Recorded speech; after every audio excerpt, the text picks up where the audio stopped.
Perhatikan bagaimana akumulasi pekerjaan seorang ibu yang sangat serius menghasilkan rezeki bukan hanya untuk dirinya, untuk anaknya, cucunya, cicitnya, dan berganti generasi sampai kita sekarang. Nah, jadi prinsip yang pertama, kita harus punya komitmen yang kuat dengan Allah. Kata Allah, kerja ya kerja.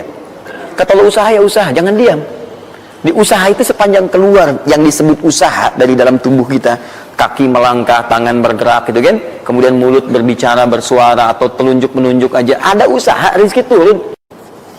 Tapi ingat, usaha Anda tidak akan selamanya ada di atas. Mungkin suatu saat akan turun, kan? Mungkin Anda ada di puncak, mungkin suatu saat Anda turun, mungkin kadang ada di puncak, kadang stabil aja. Tapi kalau Anda melihat peluang, cepat kejar selama peluang itu baik. Itulah yang dimaksud kompetisi yang sehat. Ada paten kejar, ada tender, ikut tender dengan cara yang baik, cara yang normal, ikut. Kalaupun bukan rezeki Anda, nggak ada masalah. Saya kasih rahasia besarnya. Sepanjang Anda betul-betul ikhtiar dilakukan karena Allah, maka perhatikan baik-baik.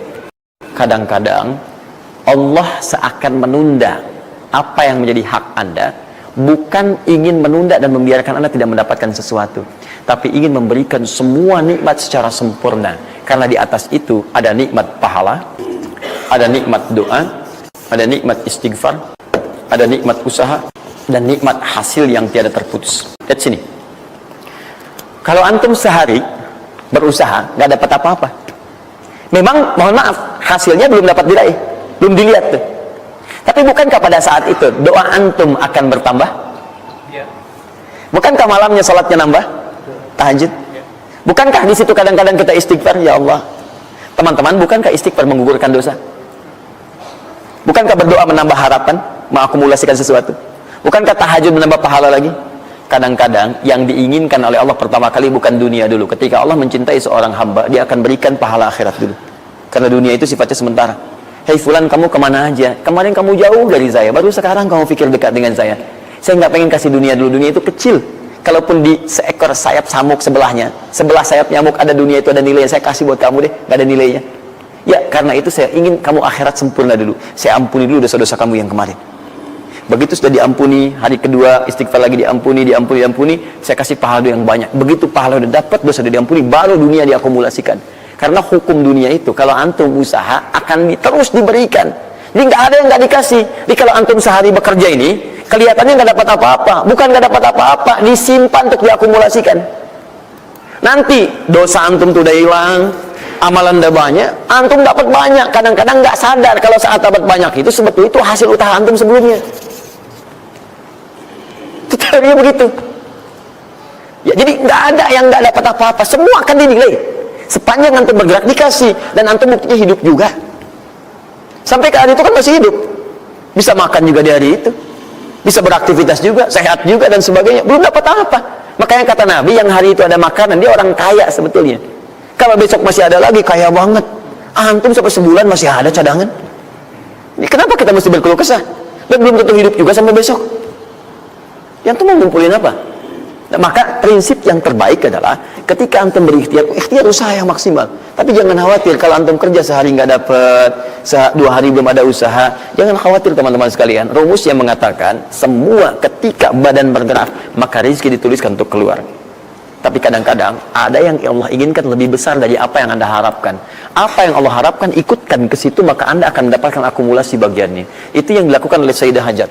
Begitu beliau kemudian naik ke Marwah, nggak dapat, naik ke Safa, nggak dapat. Apa pernah tertuliskan dalam riwayat sedikit aja Sayyidah Hajar mengeluh?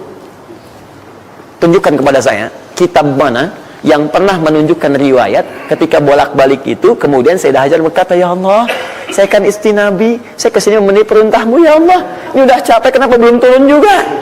Pernah nggak? Kedua, ketiga, keempat, kelima, sampai ke yang ketujuh. Begitu sampai di Marwah, baru kemudian diakumulasikanlah itu. Apa yang terjadi? Ibunya yang usaha bolak-balik. Airnya keluar dari mana? Anaknya, kakinya kemudian menghentak lagi. Tiba-tiba keluar air dari situ. Pertanyaan saya, ibu yang lebih tahu di belakang. Kan kalau anak itu sedang haus, pasti tangan kakinya bergerak kan?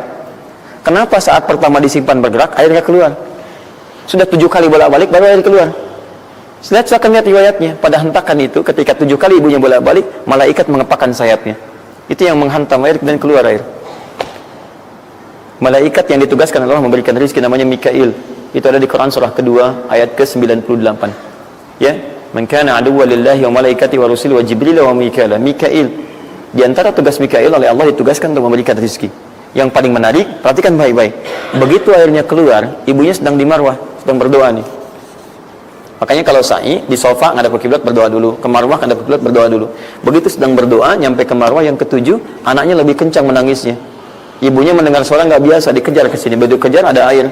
Apa kata ibunya? Lihat kalimatnya. Zam, zam, zam, zam. Ibunya tidak mengatakan ijma, ijma, ijma, tapi zam, zam, zam, zam. Zam itu artinya kumpul jangan berhenti, kumpul jangan berhenti, kumpul jangan berhenti. Sampai sekarang air itu tidak pernah berhenti.